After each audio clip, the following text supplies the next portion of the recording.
Hey, what's up, gang? So I have a bunch of news for you. Got a signing, prospect news, and trade deadline news. All for you right now. So let's start with the signing news. The Yankees signed a right-handed pitcher, Joey Gerber, from the Seattle Mariners, who was released in June. He's a big arm. He's about 6'4", 220 pounds. Got about a 31% strikeout rate.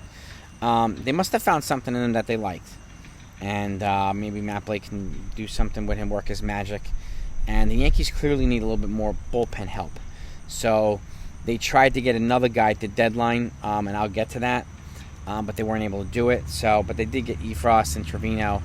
But the Yankees are still, I think, an arm short. And that's why they keep bringing in guys like this. I mean, they got Richard Rodriguez that hasn't even pitched yet. Shane Green's back. Like, you've got all these dudes there that the Yankees are bringing in. They always do this.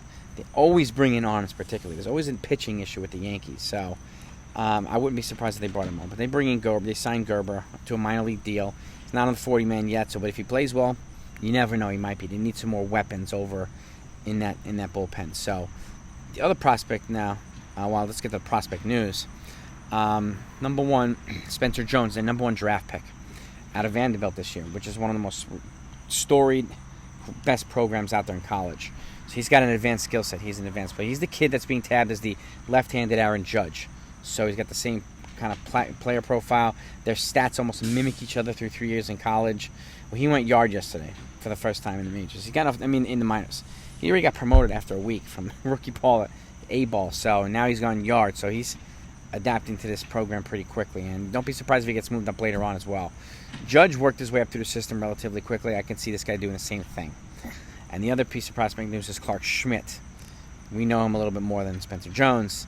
The Yankees have been trying to stretch him out for the past 4 to 6 weeks to go back to being a starter again, and to maybe be a valuable weapon in that rotation and long relief at the major league level heading into this playoff race. I think he needs to be on this roster in September. He needs to be on this roster. He's shown to be more than reliable. Anyway, he threw 6 perfect innings last night at AAA. Perfect game through 6. Low pitch count, absolutely dealing. The guy should be a damn card table in Vegas. He was dealing. Okay, dealing. So that's a good sign too. And again, bring him up to this roster at some point. I'm thinking they're going to be waiting until September call-ups or whatever. And it's not that big of an expansion of the roster. It's only 26 to 28. It's no more 40-man roster.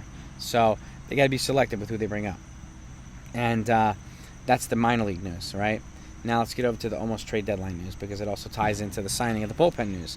Rizzo Iglesias, who was the former Angels stud closer, was close to being acquired by the Yankees after they had already gotten Efros and Trevino. I don't get this stuff from John Heyman, so I'm not making this stuff up.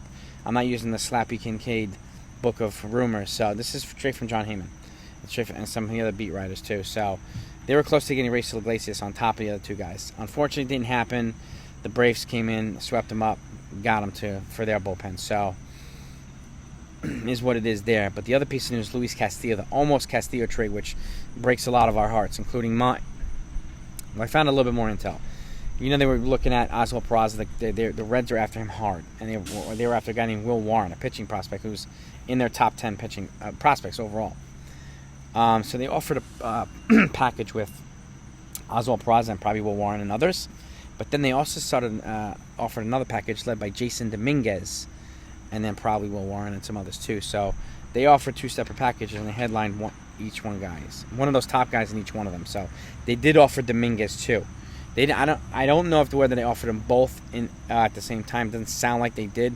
They were pretty firm on that with the Reds, and particularly with Volpe, that he wasn't going to be part of these trades. But they kept asking for him and Peraza. So they were firm on that, the Reds. The Yankees were firm on not doing that.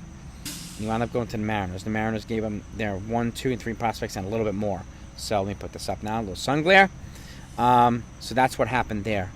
And again, I mean, they fleeced the Mariners, but right now it's looking like a wise investment for Seattle. They're definitely a resurgent team, and they could be formidable potentially this year in the playoffs. So that's the news there. So we got Louise Castillo news, we got Rizzo Iglesias news, we got minor league prospects news, and we got the Yankees signing another relief pitcher. So I'll be back later on. The sun's gone.